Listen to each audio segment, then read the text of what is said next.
Pemirsa, terima kasih Anda masih bersama kami dalam kesempatan kali ini. Kami akan temani seperti biasa di dialog seputar kita tempatnya kita bersuara. Dan seperti yang sudah kami sampaikan tadi, kami akan mengangkat tema kali ini tentang orang miskin dilarang sakit. Berbicara tentang ungkapan orang miskin dilarang sakit ini ternyata memang sudah sejak dulu akrab di telinga kita.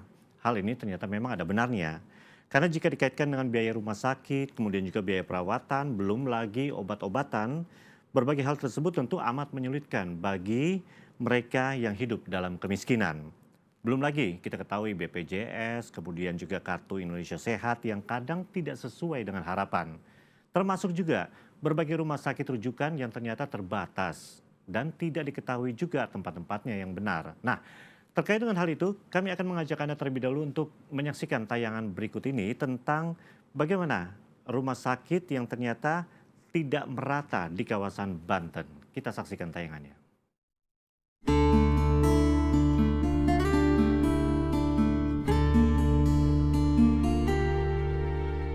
Provinsi Banten memiliki rasio jumlah penduduk sekitar 11 juta jiwa. Sayang, sarana kesehatan di wilayah Banten belum ideal.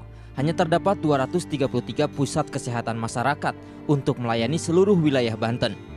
Padahal idealnya, satu puskesmas rata-rata harus melayani kurang lebih 30.000 penduduk. Bayangkan, jika jumlah penduduk Banten saat ini mencapai 11 juta jiwa, maka betapa kurangnya fasilitas puskesmas. Apalagi, sarana rumah sakit di Banten hingga saat ini belum merata di sejumlah daerah kabupaten kota. Terdapat 93 rumah sakit di Provinsi Banten, terdiri dari 11 rumah sakit pemerintah, 2 rumah sakit tentara dan sisanya rumah sakit swasta. Namun keberadaannya masih sangat timpang. Masih ada wilayah kabupaten yang hanya memiliki 1 rumah sakit, sementara wilayah lainnya bisa memiliki sekitar 30 rumah sakit. Kota Tangerang Selatan merupakan satu-satunya daerah di Banten bahkan di Indonesia yang jumlah rumah sakitnya lebih banyak dari puskesmas. Terdapat 27 rumah sakit dan 25 unit puskesmas. Tidak meratanya pembangunan rumah sakit di Provinsi Banten mengakibatkan pelayanan kesehatan masyarakat di beberapa daerah seperti Pandeglang dan Lebak tidak berjalan maksimal. Rasio ketersediaan tempat tidur perawatan di sejumlah daerah sangat jauh dari kata ideal. Bahkan penggunaan fasilitas yang ada telah melampaui kapasitas yang seharusnya. Lebih ironisnya, Dinas Kesehatan Provinsi Banten menyatakan tidak meratanya rumah sakit di daerah akibat para investor di bidang kesehatan enggan membangun rumah sakit di daerah yang justru sangat dibutuhkan keberadaannya karena dianggap kurang komersil. Pasien di daerah dianggap tidak mampu melunasi pembayaran. Lantas pertanyaannya, begitu mudahnyakah budaya komersil menggeser nilai moral? Bukankah pada hakikatnya para penyedia jasa kesehatan mempunyai tujuan mulia? Mengabdikan diri pada kemanusiaan. Tim redaksi Banten TV, Jakarta. Tayangan tentang tidak meratanya penyebaran rumah sakit di kawasan Banten baru saja kita saksikan. Sementara itu kita ketahui untuk mengantisipasi banyaknya kebutuhan dari masyarakat terkait dengan rumah sakit ini, ada kartu BPJS, ada juga kartu Indonesia Sehat. Nah ternyata berbicara tentang fasilitas ini, pasien BPJS ternyata antri ketika berobat. Inilah tayangannya.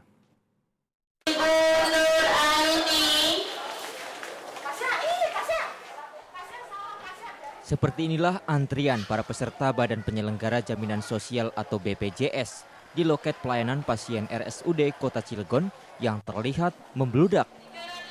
Para keluarga pasien BPJS yang mengurus administrasi rumah sakit terpaksa harus menunggu berjam-jam karena lambannya pelayanan. Bahkan seorang keluarga pasien mengaku terpaksa menunggu di teras rumah sakit menjauh dari ruang pelayanan karena tidak sanggup berdiri lama akibat antrian panjang di ruang pelayanan. Karena tempat duduknya penuh dari jam setengah 10. Dari jam setengah 10. Jam 8 tadi. Jam 8. Tadi. Belum. Sekarang lagi nunggu antrian. Iya. Kontrol infeksi ginjal. Lambannya pelayanan terjadi akibat melonjaknya jumlah keluarga pasien BPJS yang mengurus administrasi rumah sakit. Sementara jumlah tenaga medis yang memberikan pelayanan tidak sepadan dengan jumlah keluarga pasien yang datang. Aktivitas pelayanan di rumah sakit ini nampaknya memang tidak siap dengan tingginya jumlah pasien. Sebelumnya, baik RSUD maupun Dinas Kesehatan setempat sudah seringkali mengajukan penambahan tenaga pelayanan rumah sakit kepada pemerintah kota. Namun hingga kini belum mendapat tanggapan. Adi Muhtadim, Banten TV, Cilegon. Berbagai tayangan yang kami hadirkan ini terkait juga dengan topik yang kami hadirkan dalam dialog seputar kita kali ini, tempatnya kita bersuara tentang orang miskin dilarang sakit. Dan pada kesempatan kali ini kami bersama dengan Dr. Marius Wijayarto, Direktur Yayasan Pemberdayaan Konsumen Kesehatan Indonesia atau YPKKI. Apa kabar, Dok? Baik, Baik selamat ya. malam. Selamat malam. Dok, tadi kita lihat beberapa tayangan, Dok ya. Mulai dari penyebaran rumah sakit yang tidak merata, kemudian juga bagaimana fasilitas yang seharusnya ini bisa menyenangkan kepada kaum mereka yang miskin dengan ada BPJS, Kartu Indonesia Sehat, tapi ternyata kesulitan banyak sekali yang dihadapi dengan kartu-kartu ini. Nah, tapi sebelum kita membahas ini, mungkin kita flashback dulu ini, Dok ya. Kalau bicara tentang mereka yang hidup dalam kemiskinan ini, kalau nggak salah tahun 2015 ini untuk Indonesia sekitar 12,5% ya.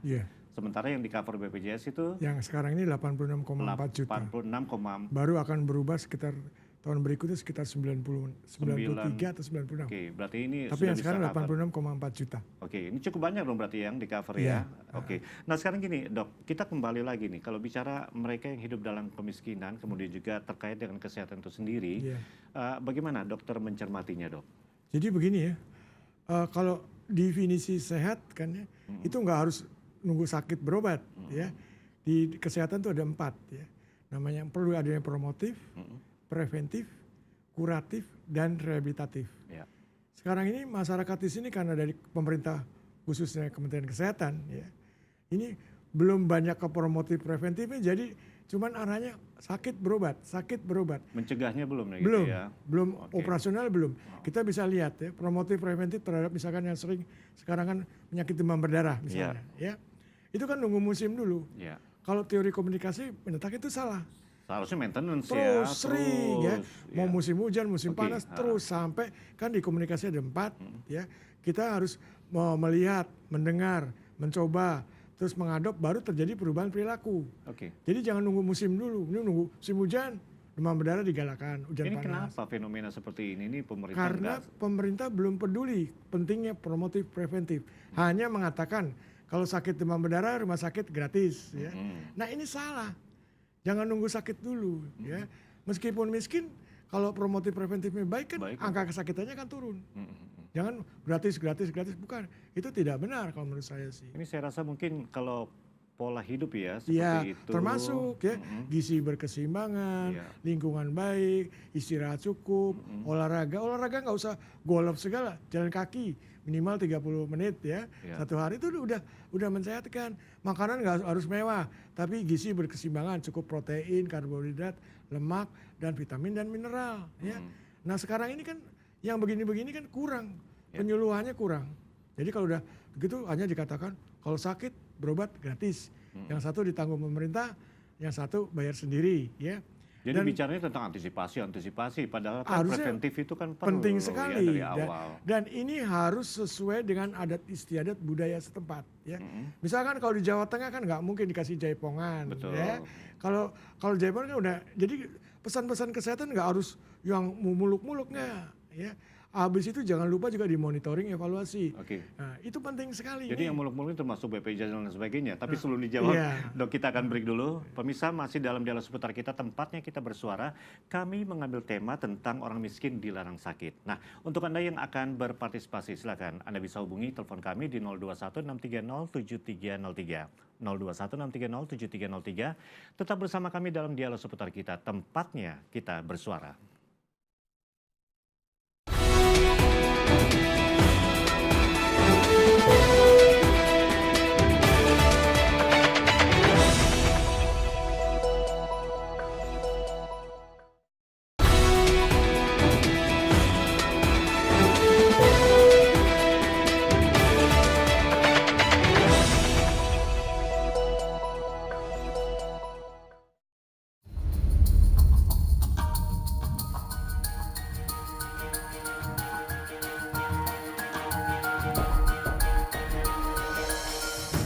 Orang miskin dilarang sakit. Ya, slogan ini sungguh menegaskan realita yang terjadi di tanah air. Mahalnya biaya rumah sakit dan obat membuat rakyat miskin di negeri ini tak mampu berobat ke rumah sakit.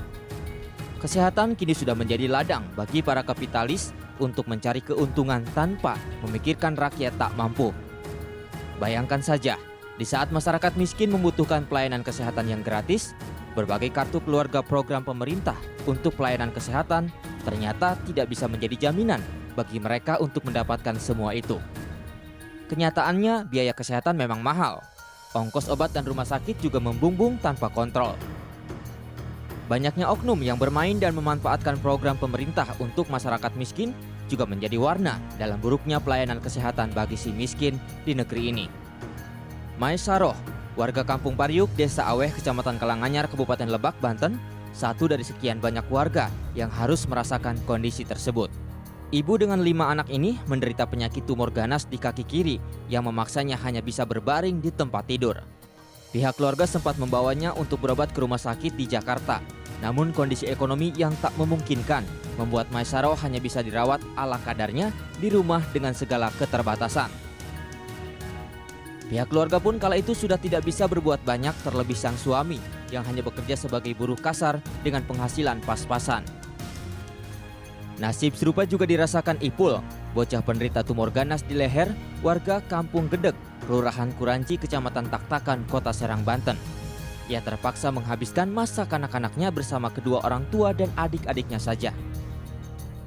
Sejak menderita tumor ganas, Ipul terpaksa meninggalkan bangku sekolah di SMP Negeri 12 Taktakan, Kota Serang. Ipul mengaku sebelumnya ia sempat menjalani operasi pengangkatan tumor di Rumah Sakit Umum Serang melalui kartu jaminan kesehatan bagi keluarga miskin. Namun pihak rumah sakit menganjurkan untuk berobat ke Jakarta. Lagi-lagi kondisi ekonomi membuat keluarga bocah ini tak bisa melakukannya.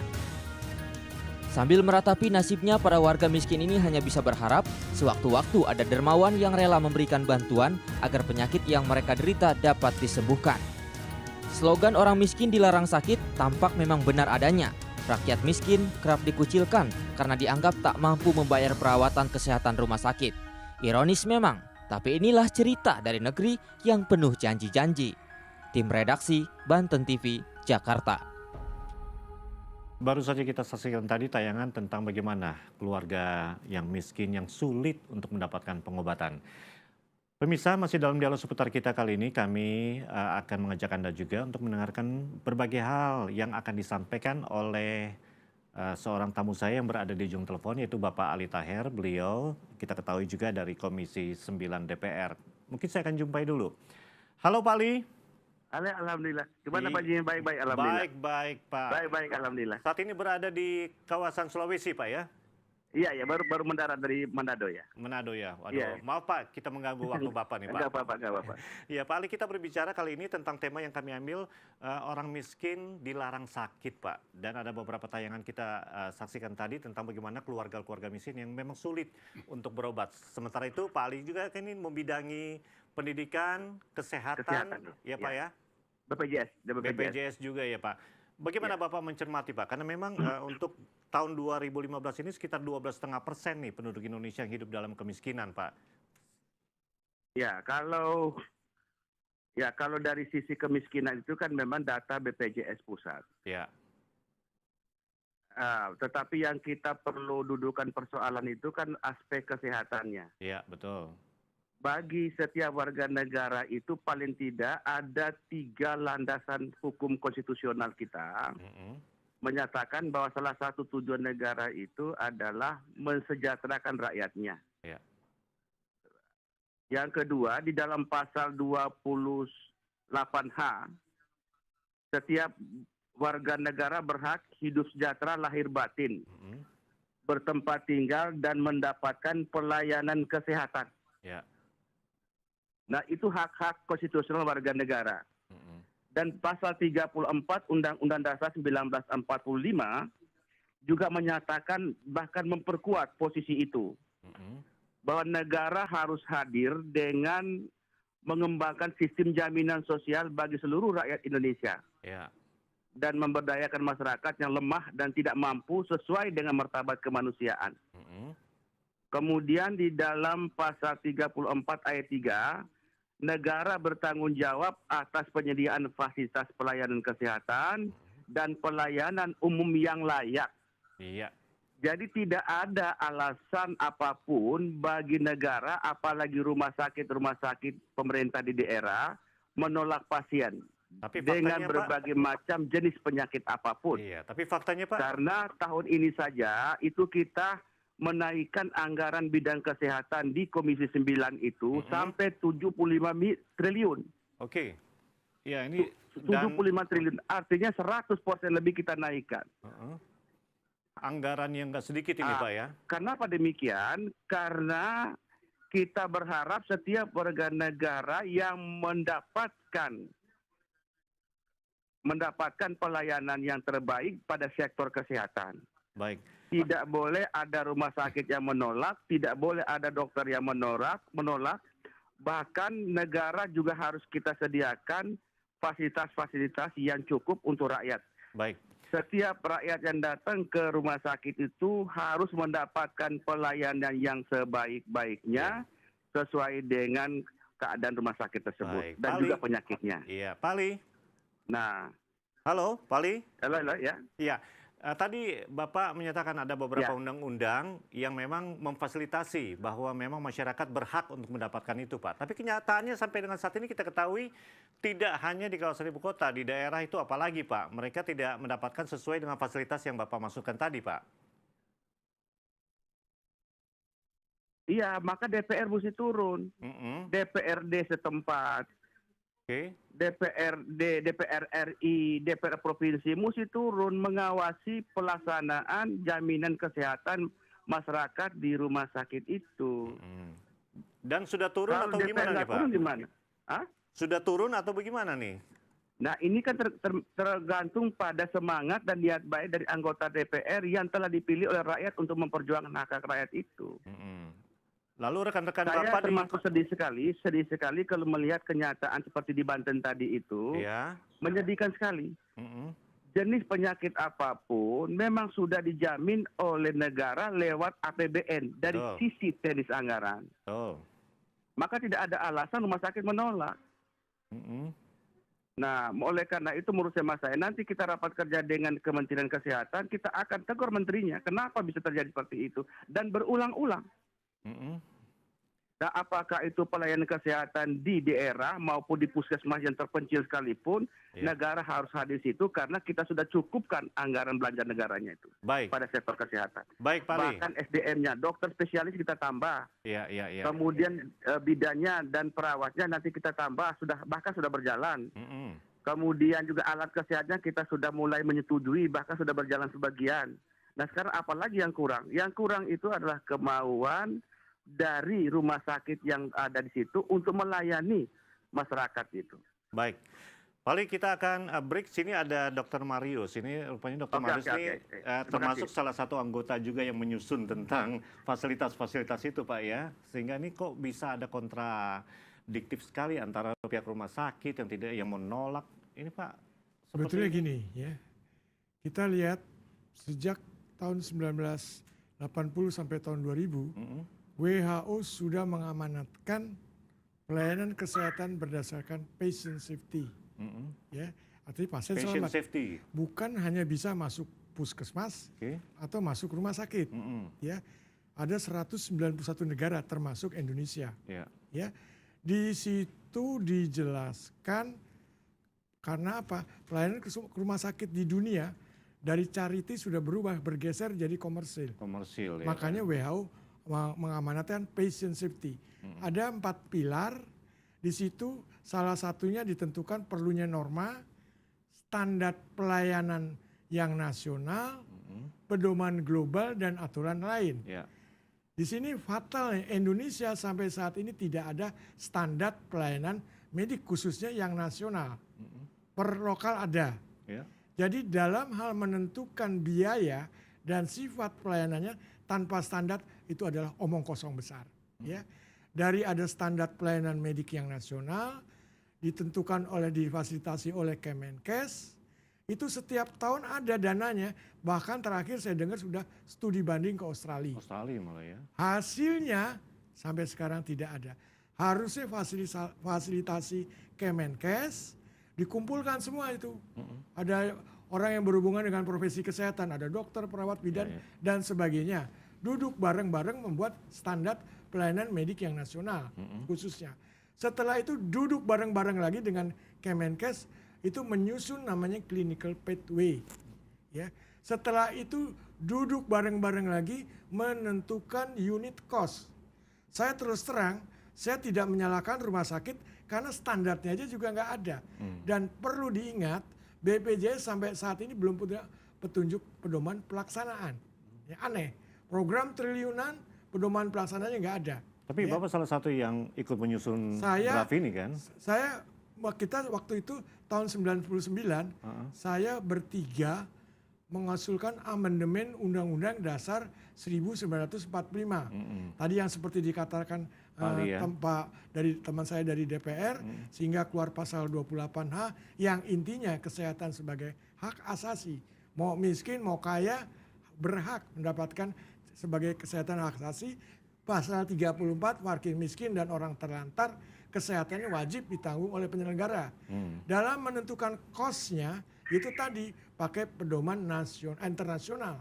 Yaitu tadi ada standar dan sebagainya, baru ketahuan angkanya berapa. Jadi tidak akan rumah sakit akan menolak. Baik. Ya Pak Ali, halo. Ya. Pak Ali, sedikit saja Pak. Ini ternyata menurut Dr. Marius, pihak Kementerian Kesehatan juga sudah mengadakan studi banding sampai ke Australia, Pak. Iya kan? Ini apa nih Pak penyebabnya sampai seperti ini, Pak? Saya kira tadi Dr. Marius sudah saya kira betul. Jadi memang kita tidak punya standar pelayanan yang bagus. Oke. Termasuk juga standar pelayanan dari sisi farmasinya. Alat kesehatannya pada level-level rumah sakit. Tapi DPR nggak boleh diam kan Pak? Oh, kita bersuara terus. Bahkan kemarin kita menyangkut tenaga kesehatan saja kita menunda pembahasan itu karena komitmen yang dilakukan oleh kementerian itu kita tunggu-tunggu nggak berjalan juga. Kalau tunggu terus Pak, sementara angka kemiskinan tambah tinggi bagaimana nih Pak? Nah oleh karena itu kita selalu mendesak supaya ada solusi bersama. Ada solusi bersama. Bahkan kita akan mengadakan rapat dengar pendapat bersama dengan komisi-komisi yang terkait untuk mempercepat itu. Misalnya jangan jadi alasan bahwa misalnya pasien BPJS yang PBI tidak dilayani karena data dari Kemensos terlambat ke Depkes. Nah, karena problem birokrasi sekarang ini kan data orang miskin lewat pelayan PBI itu kan masih tertahan di Kemensos itu belum sampai data terakhir diserahkan kepada dinas setempat. Sehingga ada alasan bahwa itulah yang ditunggu-tunggu sehingga banyak pasien yang terlantar. Ini sekarang sudah menyangkut Kemensos itu sendiri dong Pak, iya kan? Iya, karena ini data PBI itu kan harus ada data dari Mensos. Kemensosnya di dinas setempat. Nah data itu baru ada tahun 2011.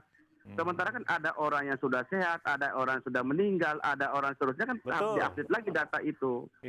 Nah data 2013 saja belum ada, 14 apalagi. Nah inilah yang kemudian diperlukan rapat koordinasi bersama antar lintas sektor yang terkait penanganan itu. Jangan sampai nanti birokrasi inilah yang mempersulit pelayanan kita di lapangan. Betul. Maunya kita setiap pasien yang datang ke rumah sakit itu segera ditangani dulu. Iya. Karena apa? Itu hak-hak konstitusional warga negara. Dan ada karena itu kan dijamin oleh undang-undang kesehatan, undang-undang rumah sakit, undang-undang praktek kedokteran, undang-undang keperawatan. Sebenarnya dari sisi regulasi kita sudah cukup memadai saat ini. Nah, tinggal turunannya itu yang kita tunggu. Actionnya. Tetapi sementara pelayanan masyarakat kan tidak boleh ditunda. Betul. Dan judulnya kita ini kan orang miskin dilarang sakit itu kan judul yang menyedihkan sekali. Padahal itu kan negara keberadaannya itu kan harus memberikan kesejahteraan bagi warga negara. Iya baik, Pak Ali kita akan break dulu Pak Ali. Oke. Pemirsa masih dalam dialog seputar kita tempatnya kita bersuara. Kami mengambil tema tentang orang miskin dilarang sakit. Ini cukup miris juga melihat dari tema ini. Tapi tentu saja lewat pembicaraan ini mudah-mudahan dapat bermanfaat bagi kita. Dan kita akan kembali masih dalam dialog seputar kita.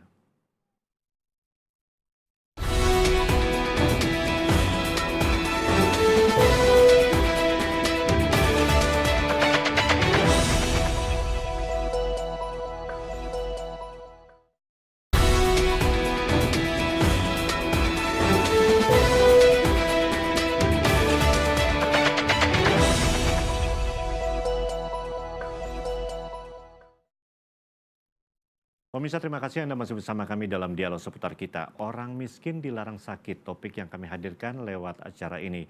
Dan saya juga masih bersama Pak Ali dan juga masih bersama Dr. Marius. Mungkin saya ke Pak Ali lagi nih. Pak Ali, halo? Ya. Ya, tadi kan disampaikan bahwa ternyata standar dari pembuatan BPJS dan sebagainya ini ternyata saya nggak tahu nih belum ada atau belum direalisasikan sehingga terhambat-hambat. Nah, kalau kita lihat seperti ini kan, jadi standar yang dipakai adalah standar masing-masing rumah sakit itu sendiri dong, Pak? Ya, salah satu kendalanya yang kita hadapi seperti itu. Standar operasional prosedurnya itu belum berpihak, di samping terlambat, memang belum berpihak kepada prinsip pelayanan kepada masyarakat itu. Nah, oleh karena itu menurut pandangan saya, berbelit-belitnya birokrasi ini karena memang terlalu ribet standarnya itu. Bahkan juga tidak ada sosialisasi. Masyarakat bayangkan dari jauh, misalnya kemarin saya pergi ke Malimping. Harus ke rumah sakit yang rujukan misalnya terdekat di situ tidak ada alatnya, tidak ada dokternya. Harus ke rumah sakit di Pandeglang, jaraknya itu 4 jam perjalanan kalau jalannya lagi bagus. Nah, ini kan persoalan yang harus kita hadapi bersama-sama. Janganlah mempersulit posisi rakyat itu. Orang miskin kan aksesnya itu bukan hanya ke rumah sakit. Biaya perjalanan saja itu sangat berat. Udah berapa? Dan jaraknya jauh. Nah, oleh karena itu semangat penyelenggara negara, semangat pelayanan itu ditumbuhkan di masyarakat kita termasuk tenaga kesehatannya. Tenaga kesehatan sudah maksimal. Tetapi hak-hak tenaga kesehatan pun tidak diberikan. Misalnya, tenaga bidan sekarang ini yang PTT sudah 10 tahun, sudah 15 tahun, 42.000 orang belum diangkat loh. 42.000 orang. Ditambah dengan perawatan dokter PTT, 65.000 orang belum diangkat. Yang masa kerjanya 5 sampai 15 tahun. Nah, kemarin kita rapat kerja terpaksa kita tunda karena komitmen pemerintah nampak di situ. Saya katakan kepada Kepala Badan PPSDM, berapapun yang dibutuhkan untuk meningkatkan pelayanan sekaligus pengangkatan tenaga demi rakyat. Tambah 5 triliun pun kita tambah. Karena itu komitmen DPR kepada pemerintah dalam kaitan dengan pelayanan kesehatan bagi masyarakat. Jadi DPR, Mas Jimmy, itu tidak pernah kurang-kurang bersuara tentang itu. Tetapi kesiapan birokrasi Kementerian Kesehatan dengan aparatnya, baik di pusat maupun daerah, tidak terlalu siap melayani kebutuhan masyarakat itu. Iya, tapi kan yang artinya yang teriakan yang bisa didengar langsung pemerintah kan salah satunya memang yang utama adalah DPR itu sendiri, Pak. Ya, DPR kan sudah berbuat, sudah bersuara. Dia legislasi, anggaran, kontrol. Kan teknis kan diserahkan pada kementerian terkait dong. Kementerian yang bersangkutan dengan aparatnya. Kita kan bersuara dalam hal legislasinya, payung hukumnya. Kemudian anggaran yang kita siapkan, kita setujui. Kemudian juga bagaimana kontrolnya. Dan memang itu Kemenkes belum terlalu maksimal untuk meyakinkan itu. Misalnya gini loh, orang dalam keadaan emergensi ke rumah sakit, yang ditanya itu BPJS-nya dulu, ditanya itu KTP-nya dulu. Ya ditangani dulu dong orang yang sakit itu. Kemudian hak-haknya akan diatur kemudian atau diselesaikan kemudian secara administratif. Nah, ketika orang tidak mampu itulah negara hadir, Kemenkes hadir, Depsos hadir untuk menangani. Yang paling pentingnya rakyat dilayani dengan sebaik-baiknya. Nah, oleh karena itu mudah-mudahan dalam waktu minggu depan atau 2 minggu lagi kita akan rapat kerja lagi dengan Kemenkes, akan kita suarakan lagi.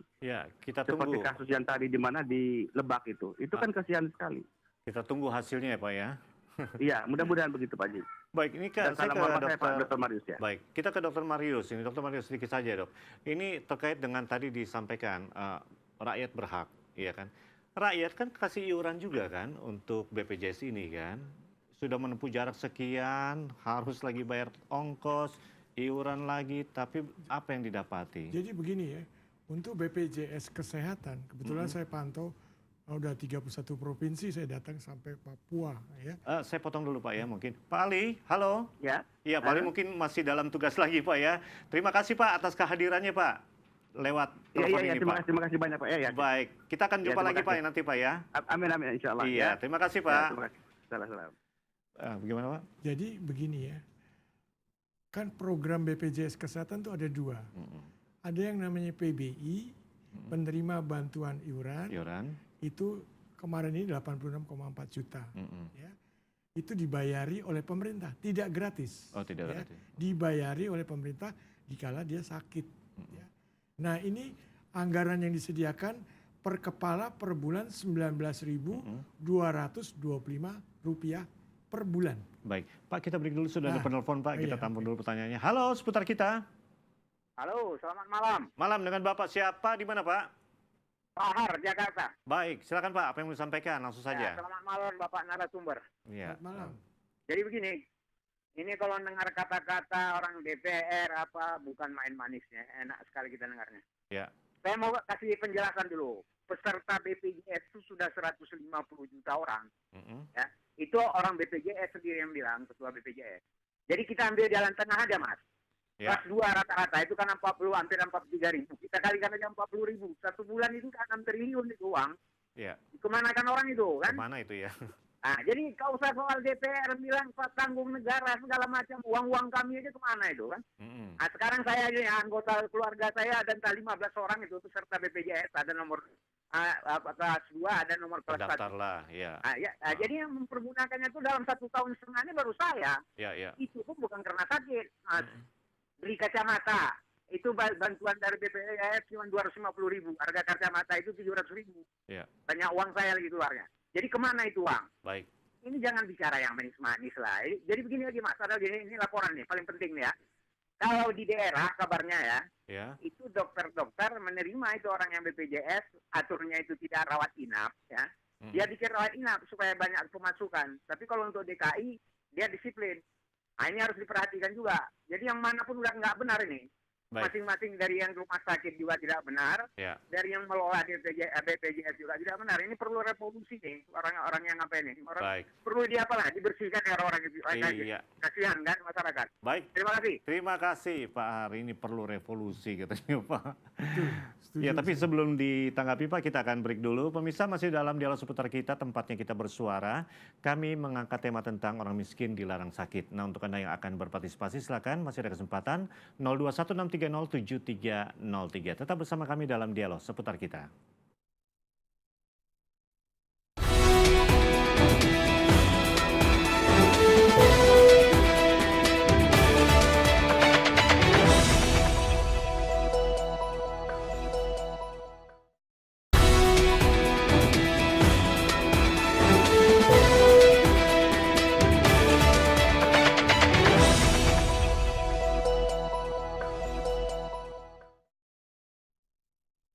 Pemirsa, terima kasih Anda masih bersama kami dalam dialog seputar kita. Tentu saja untuk Anda yang akan follow Twitter kami terkait dengan topik yang kami hadirkan, silakan Anda bisa hashtag di seputar kita, hashtag seputar kita, underscore save rakyat miskin.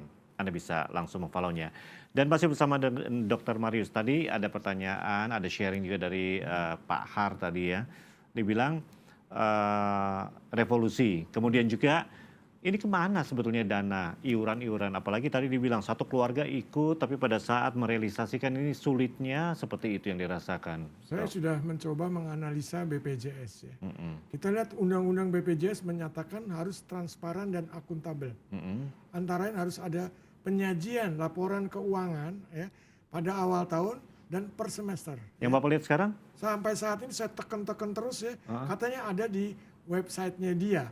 Padahal di situ harusnya ada 5 atau 3 media cetak nasional. Ya, tanggung jawab keuangan. Kita tahu uang dari Askes menjadi BPJS itu jumlahnya sekitar 6 triliun. 6 triliun, wow. Terus sesuai dengan undang-undang, uangnya pemerintah memberi modal awal 2 triliun.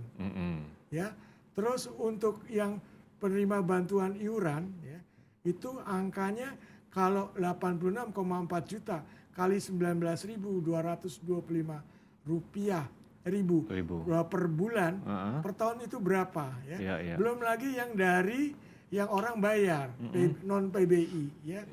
Dan lucunya lagi, saya punya auditnya dia ya, terakhir itu dari 2014 ya, itu bulan Oktober sudah terjadi mismatch sekitar 3,1 triliun. Mismatch-nya 3,1 triliun. Saya punya grafiknya. Dan sampai bulan Maret dari Desember 2014 sampai Maret 2015 itu mismatch-nya sudah mencapai 6,1 triliun. Aduh, kemana? Nah Baik, ini baik. besar sekali Baik. dan belum yang lain-lain. Baik, Dr. Marius, sebelum kita lanjutkan ada penelpon lagi. Halo seputar kita. Selamat malam. Malam dengan Pak siapa di mana, Pak? Halo? Halo? Iya. Halo. Iya. Dengan Pak Selamat siapa di malam, mana, Pak. Dengan Mardiono di Tangerang, di Sokar. Tangerang. Baik, silakan Iya. Pak Mariano, apa yang mau disampaikan? Begini, Pak. Kalau saya menanggapi dari apa yang dibicarakan Bapak Ali Muhtar dari anggota DPRD tadi Ya, dengan Tahir, Bapak narasumber Dr. Mario ini, Heeh. apapun yang dibicarakan kayaknya sih manis gitu loh. Iya. Kelihatannya bisa ditanganin. Tapi praktek kenyataannya di lapangan tuh jauh berbeda. Oke. Segala birokrasi yang ada di Provinsi Banten ini semuanya adalah bertele-tele. Bukan hanya masalah kesehatan BPJS, bukan hanya masalah birokrasi, administrasi, KTP, KK, dan infrastruktur segala-galanya. Semuanya ini adalah terlalu bertele-tele. Jadi lama prosesnya, akhirnya apapun yang terjadi itu tidak akan memenuhi apa keinginan rakyat gitu. Pak Mardiano Kelihatannya sih mengalami orang-orang ini, Pak. DPRD itu Halo? kayak bener. Mengalami juga, Pak, hal seperti ini? Apa itu bener itu katanya survei. Tapi pengertian saya adalah mau datang ke daerah, ke kampung-kampung itu jika beliau-beliau ini hanya membutuhkan di saat akan memerlukan seperti pilkada atau pemilu apa itu baru dia mau turun ke lapangan gitu. Oke. Tetapi kalau dengan masalah-masalah seperti ini kayaknya sih enggan gitu loh. Menurut- Mungkin itu Pak Ya, menurut dari Pak saya Mardiono. kurang lebihnya mohon maaf ya. Halo, Pak. Ya, Halo. ya. Menurut Pak Mardiono seharusnya gimana nih, Pak?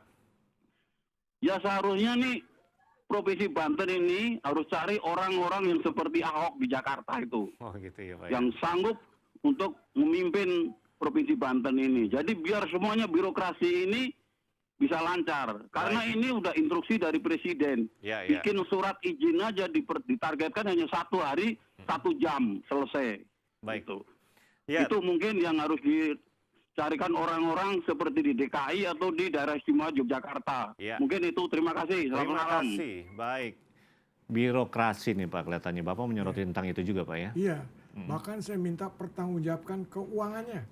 Bahkan saya juga mengusulkan untuk BPJS sebaiknya dilakukan revolusi mental. Revolusi mental Dan malah ya. minta supaya pejabat-pejabat di BPJS itu mempertanggungjawabkan masalah keuangannya. Iya, ya. Dan sampai detik ini anehnya BPJS tidak punya yang namanya buku atau pedoman pelaksanaan yang kadang-kadang membuat ribut ini antara penyelenggara layanan dengan verifikator. Nah ini masa sudah hampir 2 tahun manlaknya nggak ada. Nggak ada. Jadi manlaknya bentuknya begini, lihat peraturan Kementerian Kesehatan, lihat peraturan Perda, harusnya ada ABCD-nya. Iya, iya. Ini nggak ada, program triliunan, ya. Tapi nggak ada manlak yang jelas. Ini loh, Anda begini, begini, begini. Jadi tadi itu variasi. Ada yang menerima, ada yang enggak. Udah gitu hitung-hitungan cost-nya juga kadang-kadang nggak masuk di akal. Baik. Itu yang harus Iya, dokter, kita akan break dulu, sudah ada penelpon. Halo seputar kita. Halo, Iya, dengan Pak siapa di mana, Pak? Pak Budi di Pondok Aren. Baik, silakan Pak. Apa yang mau disampaikan? Langsung saja. Ya, menyampaikan masalah ini, masalah BPJS ini. Ya. Iya, itu BPJS itu minta surat pengantar dari puskesmas, Ya. rumah sakit Wiyata. Ya. Nah, sudah surat pengantar dari puskesmas, akhirnya sampai sana begitu juga antrinya panjang sekali, banyak. Iya, iya. Ah, Bapak, terus Pak Budianto mengalami ini, Pak? mengalami saya, Oh, gitu. ya gigi. Tapi tetap dilayani, Pak? Nah, ini perlu saya ceritakan nih, Pak. Oh, ya. Antrinya banyak. Begitu dokter jam 11 kurang 1/4 lah datang. Begitu masuk saya, apa alasannya? Katanya jam 11 udah bukan melayani askes lagi. Itu Kemudian, harus Pak? umum. Ah, Kalau dengan umum bagaimana? Kalau umum dibayar 200. Oh. Ada lagi standar-standar itu. Nah, Ya? itu di Wiyata, itu rumah sakit Baik. Wiyata. Iya. Itu saja ya Pak Budianto. Ya, itu aja, Pak. Terima Baik, kasih. terima kasih Pak, langsung ditanggapi. Tadi kita kembali ke masalah standar yang ditetapkan Iya. oleh rumah sakit tertentu Pak ya. Ya, itu kan artinya lokal. Iya. Berbeda-beda. Mm-mm. Mungkin ada yang masih baik, ada juga buruk sekali bisa terjadi. Baik dalam artian mengikuti koridor yang ada dong Iya, artinya gitu ya. karena berbeda-beda. Saya dari dulu udah hampir 22 tahun saya teriak-teriak. Standar pelayanan medik yang nasional dibuat. Iya. Nanti selalu dikatakan nggak mungkin manusia Indonesia jauh sekali dan berbeda-beda. Saya buat sesuai dengan tingkatan kriteria rumah sakit. Di Indonesia kan ada rumah sakit tipe D, ada rumah sakit tipe C, B, dan A, dan ada yang nasional. Iya. Nah, tipe D misalkan di Banda Aceh, harusnya sama dengan tipe D di Jakarta. Ya harusnya ya memang. Iya, bisa. Kalau enggak bukan namanya tipe D. Nah, Tapi ini berbeda-beda malah. berbeda-beda karena ya itu tadi standarnya yang nasional tidak ada. Baik. Akibatnya ada yang mesti bayar lagi, Iya. ada yang tidak perlu bayar lagi. Iya. Udah gitu kosnya juga ngitungnya berdasarkan ya tadi inaan paket-paket tadi. Baik, ya. iya. Nah, bukan dari berdasarkan evidence base. Oke, baik. Kita akan break dulu, sudah ada penelpon. Halo seputar kita. Halo. Halo, Iya, dengan Bapak siapa di mana Pak? dengan Bapak Ang di Tangerang Selatan. Ya, silakan Pak. Apa yang mau disampaikan? Langsung saja Pak. Iya, ini saya juga sangat terima kasih dengan program dan Bantu Bisa lebih TV, keras ya. lagi Pak suaranya Pak? Halo? Ya, lebih keras lagi Pak. Ya, silakan. Iya, saya sangat terima kasih Ya. dengan acara Banten TV di sini. Ya, sama-sama Pak. Jadi warga rakyat semua ini bisa terbuka Ya, dengan adanya dialog langsung seperti ini. terima kasih Nah. Pak. Cuma yang disayangkan di sini narasumbernya ini kasihan Bapak dokter di sini. Ya. Nah, narasumbernya harusnya ada 3 kursi lagi di situ, Pak. Oh gitu Pak ya. Satu orang BPJS, Ya. kedua orang Menkes, Mm-mm. ketiga DPR, nah keempat dokter inilah yang seluk-beluknya tentang menangani orang sakit. Iya. Jadi permasalahan konflik antara orang miskin dilarang sakit itu Mm-mm. jelas di situ. Ya, baik. Intinya orang sakit dilarang, orang miskin dilarang sakit itu ya percuma kamu miskin pergi ke rumah sakit aja nggak punya uang mati aja kan. Ya, ya. Seperti itu. Nah, pemerintah berarti tidak berdaya dengan permasalahan orang miskin dilarang sakit. Ya, Ya, kan intinya seperti itu, Pak. ya, ya. Jadi untuk lebih baiknya, ya kan. Menghadirkan yang terkait Pak ya. Jadi Baik. BPJS itu diberitahu kepada masyarakat. Mm-mm. Baik itu saja Pak Ang, ya. BPJS ini ialah pemerintah atau swasta. Ya, kami Kan sudah bisa begitu. menangkap. Baik. Jadi intinya semua masyarakat ini tahunya kami mengeluarkan uang, setelah uang keluar itu ketika sakit tidak dilayani. Mm-mm. Nah, Ya. banyak pasien yang terlantar. Jadi semua masyarakat itu tahu bahwa buruk jeleknya itu pemerintah, BPJS, apa dokter. Iya, iya. Gitu. Baik Pak, terima kasih Oke, Pak Ang. terima kasih Iya, sama-sama. waalaikumsalam. Awalnya dengar BPJS ini euforianya kita gembira Pak ya, masyarakat Iya. gitu ya. Ternyata dalam perjalanannya seperti ini. Jadi berbagai hal yang dihadapi masyarakat seperti ini nih Pak. Betul. Kalau dia dilaksanakan sesuai dengan undang-undang BPJS, itu nggak ada Pasti nggak ada masalah Pak ya. Di undang-undang itu kan sudah jelas pelayanan bersifat managed care. Iya, Kalau managed care ya harus ada standar. standarnya. Terus ngitung-ngitung kosnya juga berdasarkan aturan WHO ya supaya pasiennya selamat. Selama ini pejabatnya mengatakan dulu kan nggak bisa masuk ke puskesmas, dulu nggak bisa masuk rumah sakit. Tapi kalau pelayanan cuma bisa asal masuk rumah sakit, ya kayak begini Pak. Iya, iya, iya. Tapi artinya dari sini kan kita nggak hanya berpangku tangan, kita diam-diam saja, nggak gitu dong Pak. Saya kebetulan dari LSM saya memang belum lama, baru 33 tahun ya. Jadi saya khusus mengawasi masalah health consumer ya. Nggak berhenti dong Pak ya. Terus tetap saya ya. teriak-teriak tapi nggak ada respon tuh ya. Bahkan data saya terakhir saya 31 provinsi saya udah datangin. Saya Baik. kasih ke Kementerian Kesehatan itu bulan Februari 2015. Ya. apa yang ada di masyarakat, apa yang harus dilakukan. Tapi saya lihat follow up-nya nggak ada tuh. Saya ke rumahnya Ibu Menteri Kesehatan, saya diundang. Ini loh Bu, kalau Ibu mau gratis loh. Dan LSM saya menolak bantuan asing loh. Dari kantong saya sendiri loh. Tapi tetap saja, Tapi Pak. tetap saja kejadian seperti Baik, iya Dokter Marius, nggak terasa waktu kita Ya, sudah habis, oke. tapi ada berbagai hal, banyak hal yang Banyak akan kita bisa. bicarakan Iya. ya, tapi nanti kita di lain kesempatannya oke. Dokter ya. Terima kasih Dok. Selamat malam. Pemirsa, hingga di sini kami hadir menemani Anda lewat dialog seputar kita. Tentu saja kami tak lupa mengucapkan terima kasih atas partisipasi Anda semua melalui acara ini. Dan topik yang kami hadirkan mudah-mudahan dapat bermanfaat untuk kita semua. Sampai jumpa dalam dialog seputar kita.